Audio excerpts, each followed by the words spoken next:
in the ways of the Force. He tried to start up the Jedi Academy again, or the Jedi Temple, and it looks like it failed because Kylo Ren kind of turns to the dark side, and Luke feels responsible and goes off into exile, and no one has seen Luke. It's gotten to the point where Luke is almost like this mythological being, this fairy tale that took down the Empire years and years and years ago. So it should be really interesting. You don't really see Luke Skywalker until literally the very end. It is the last thing you see is you see Luke Skywalker take off his hood. That's the only time you see Luke. He's on screen for like 30 seconds.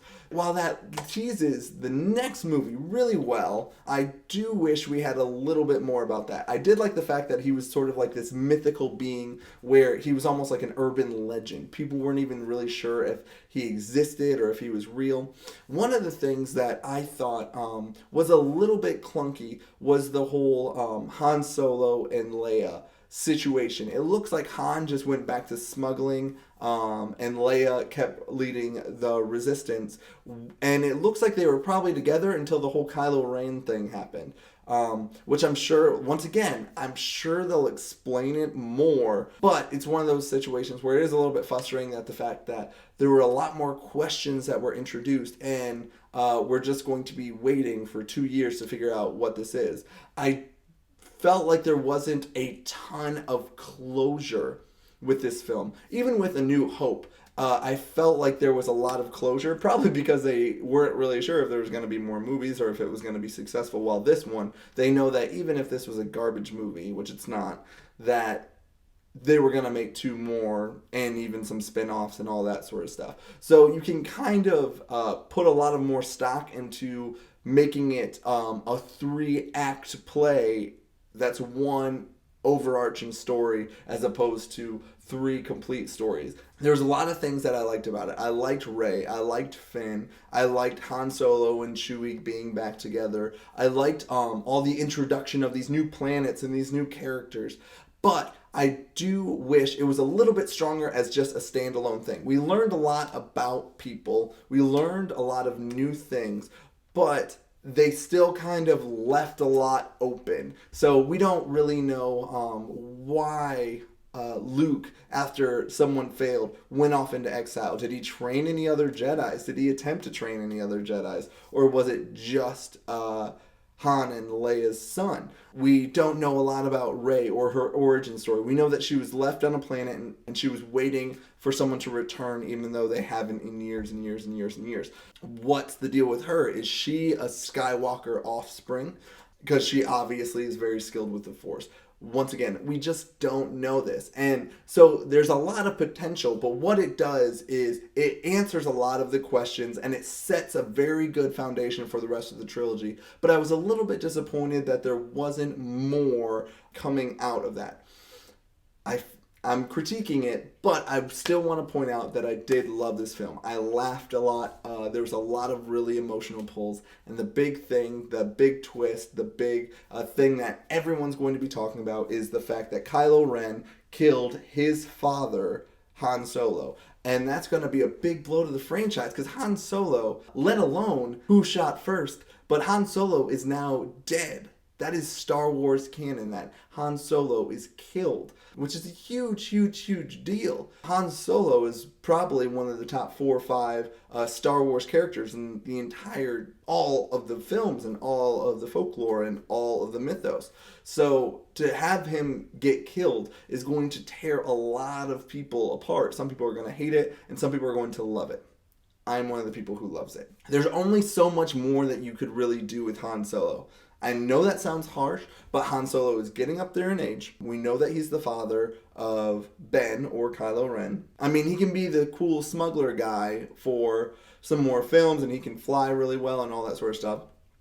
But at some point, you do need to get past the nostalgia goggles part of we loved them in this, so we want them to keep showing up in the new stuff. And you need to let the story evolve and let new characters come in and let them stand on the shoulders of the people who came in before them. I'm a big wrestling fan, for those who don't know. It's called putting over. And what putting over means is when you have this guy who has been a wrestler for years and years and years and is really, really good, and you have this new guy come in.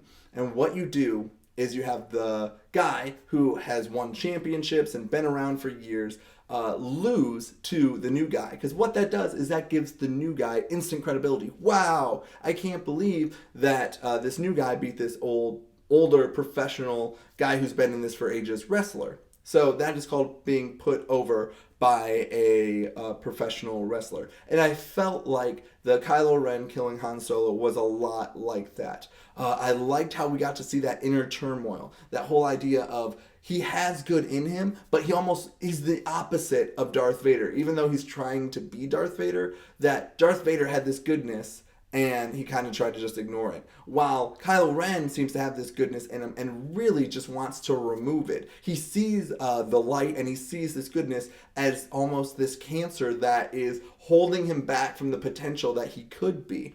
So he wants to rid himself, and he feels like the only way he can do that is by killing his father, the one thing that's kind of holding him back from completely surrendering to the dark side. So the fact that he does that is huge from the standpoint of building up your villain, the standpoint of building up this character. Now, a lot of people will kind of not like him. I feel like he is a lot what we wanted Anakin to be in the prequels. He is someone who has power but wants more of it. He's irrational. He's cold-hearted. I really actually liked this character a lot.